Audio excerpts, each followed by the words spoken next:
Hey everybody, it's Macabre Derek here with another RPG rant. Did you expect anything else? Of course you didn't. Today I wanted to discuss something that was on my mind lately. I've been doing a fair amount of research into it. Mostly because for some odd reason I've had Dungeons and Dragons on the mind.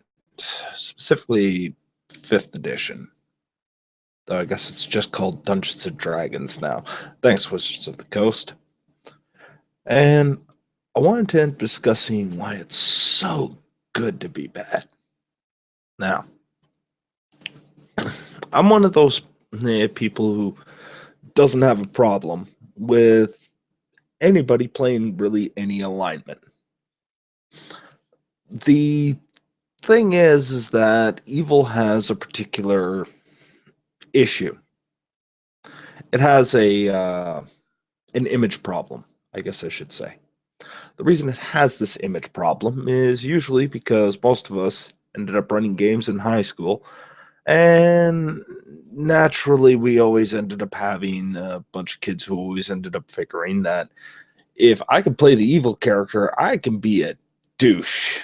I can make things just a pain in the ass for absolutely everybody. And that kind of sucked. It kind of ruined the game because, and I'm guilty of this.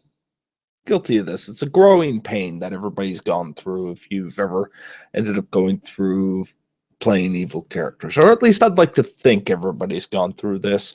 It's maturing. But the nice part about evil as an alignment is it's very good at being able to be a very drastic filter on figuring out what kind of players you want in your game. Seriously, if you have any hesitation on letting somebody play an evil character, it's likely that you don't want them in your game. Now, much like Malkavians with the wonderful fish milk meme going on, evil kind of gets this really slanted bit, especially if you start leaning it towards chaotic evil. Because chaotic evil kind of starts turning into chaotic stupid, a lot like lawful good turns into lawful stupid.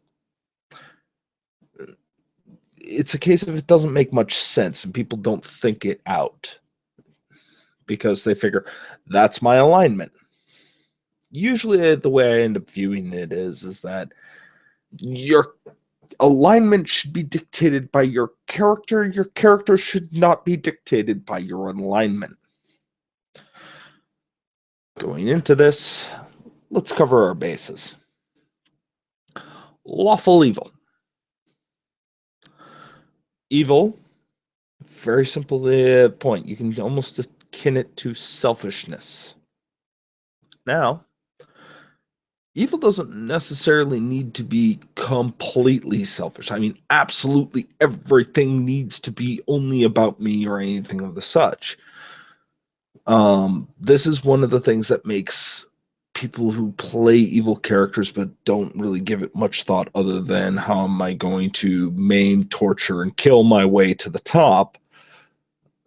They struggle to end up seeing this. But evil is very good at being able to say, I'm in power. I have this group of adventurers that I end up following around with. They are a part of my crew, and I look after my crew.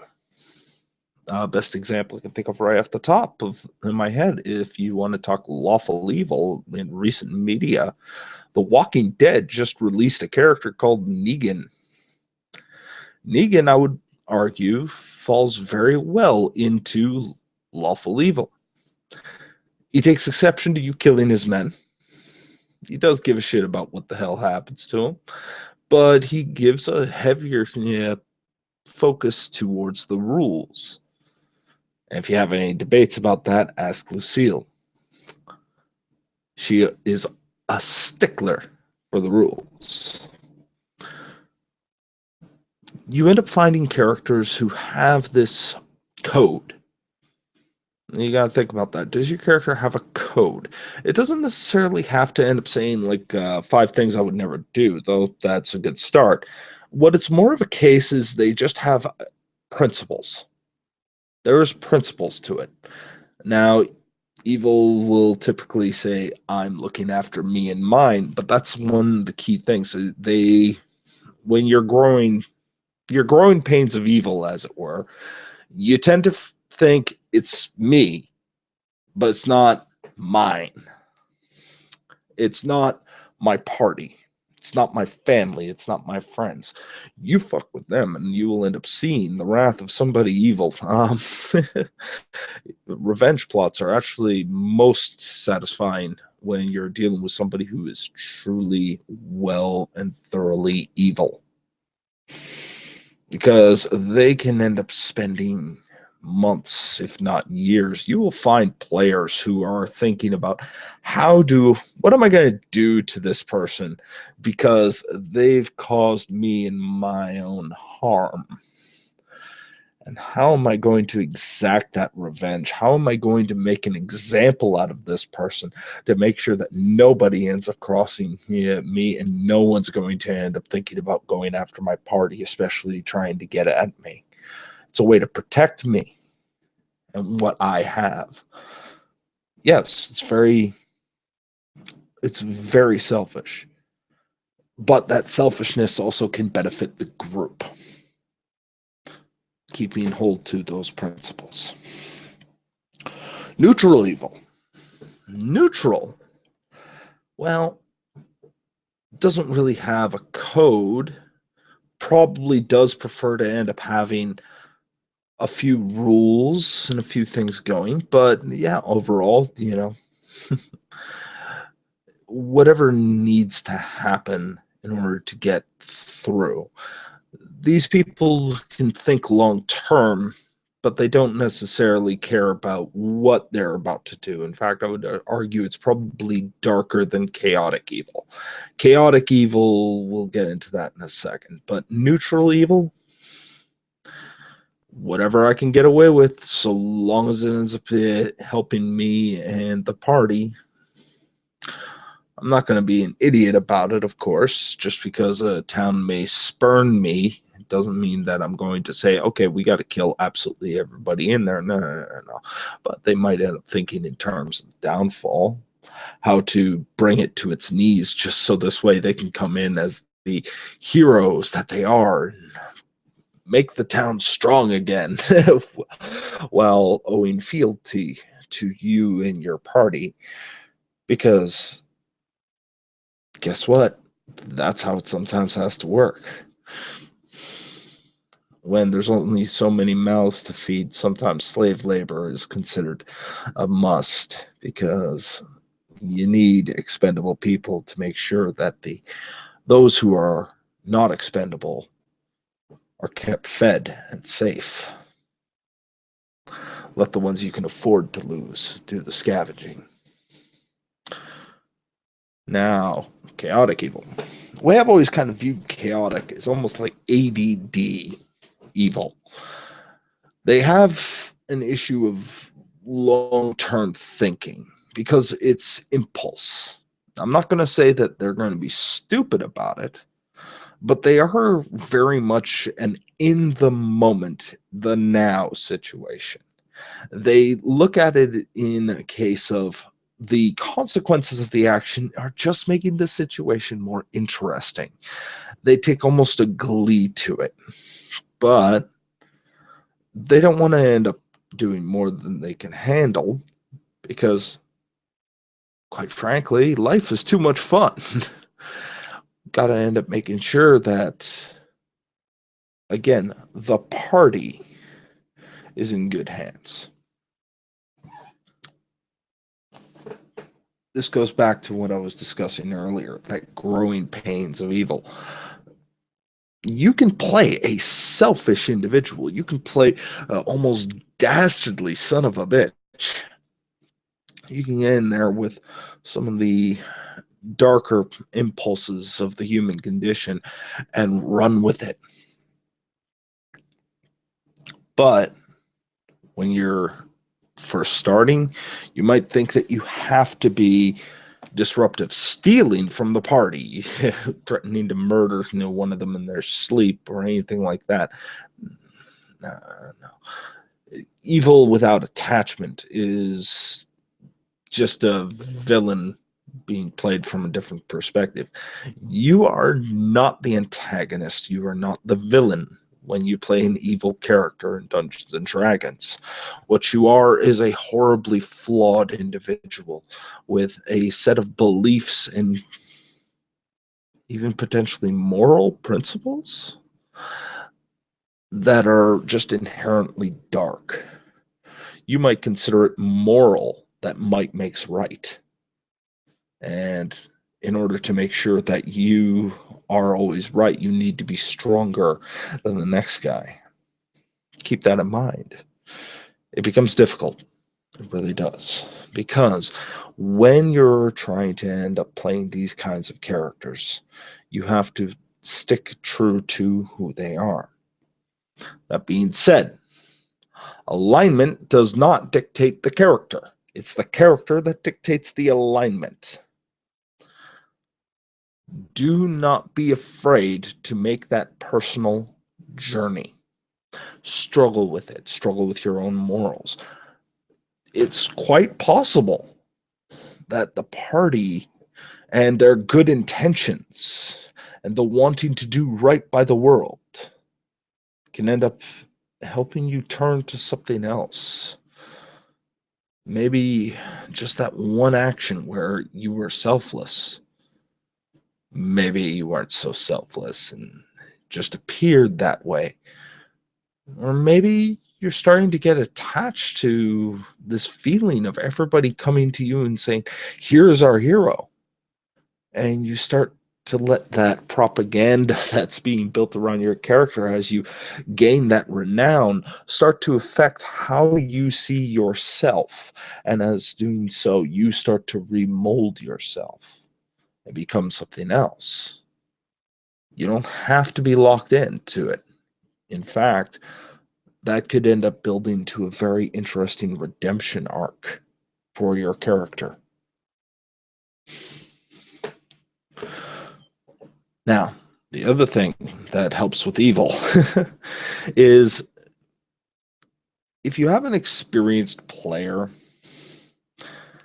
and you have a group of newish players who have this tendency to slip into murder hobo, take the one that you know is responsible. Take the one that is a good player who isn't interested in playing moral, or not moral, isn't interested in playing this amoral son of a bitch who's just going to end up burning everything to the ground, salting the earth, and, leading the entire village out in chains to be sold to the orc horde as slaves. Instead, he wants to play a evil character because it can actually serve as a very interesting cracked mirror, a representative of the worst that the other players tend to slip into without thinking twice about it.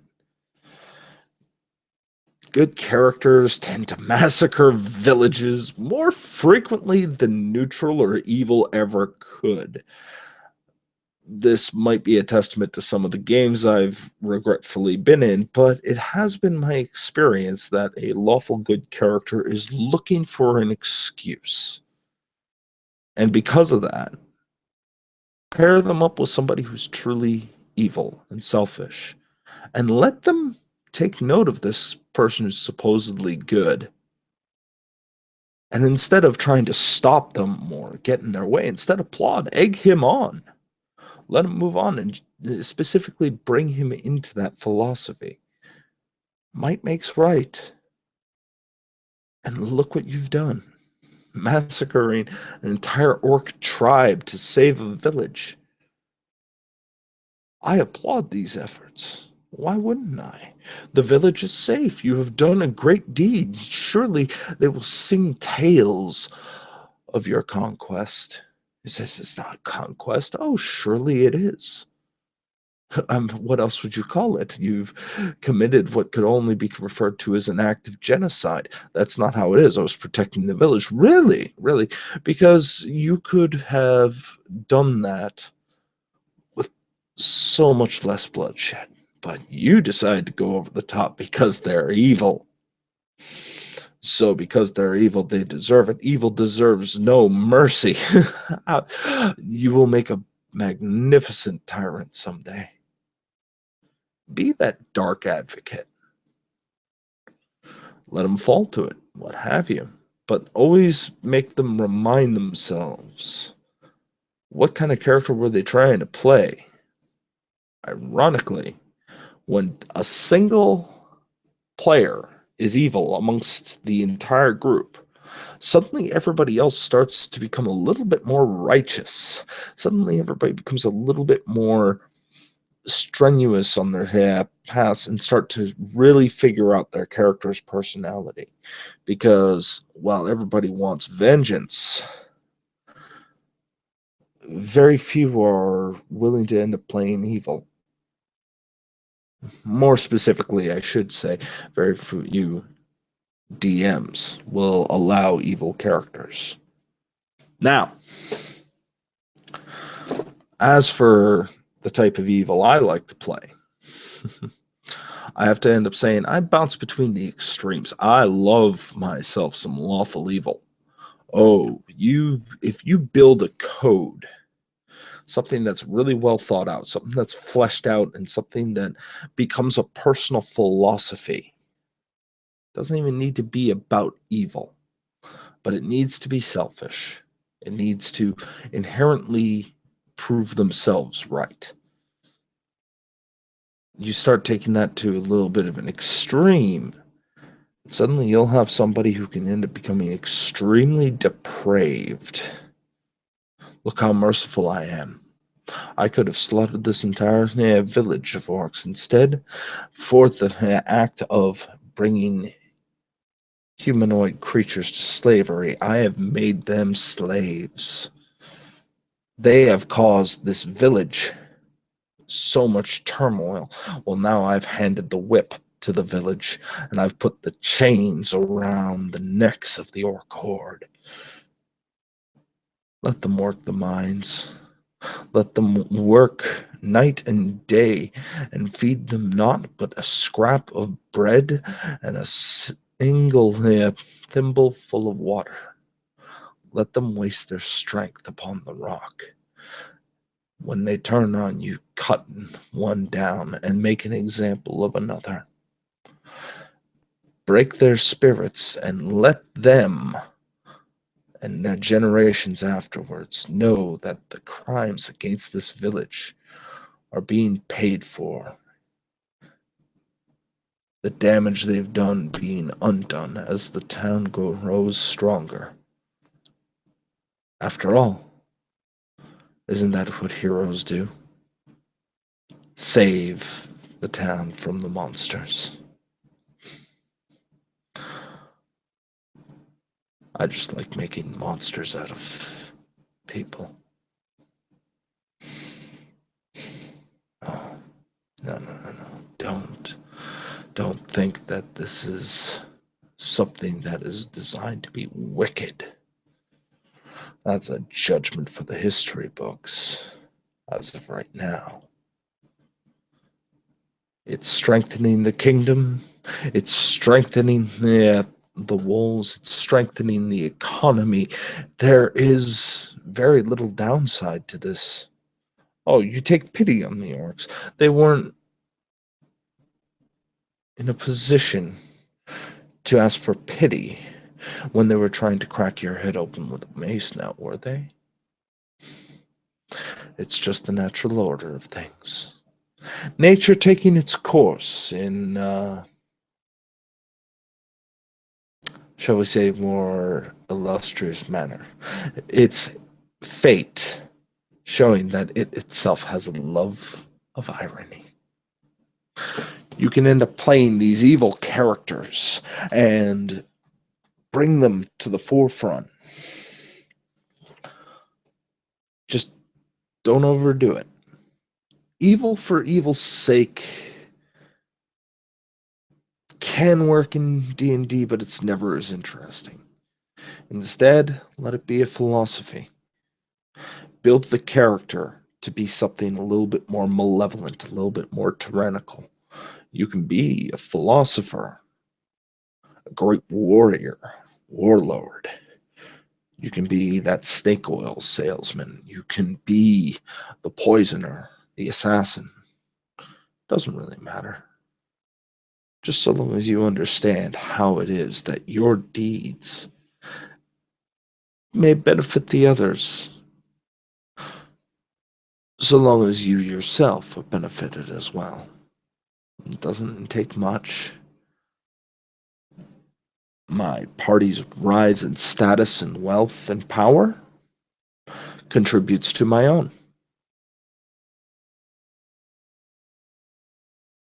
Sometimes you need to protect them, even from themselves.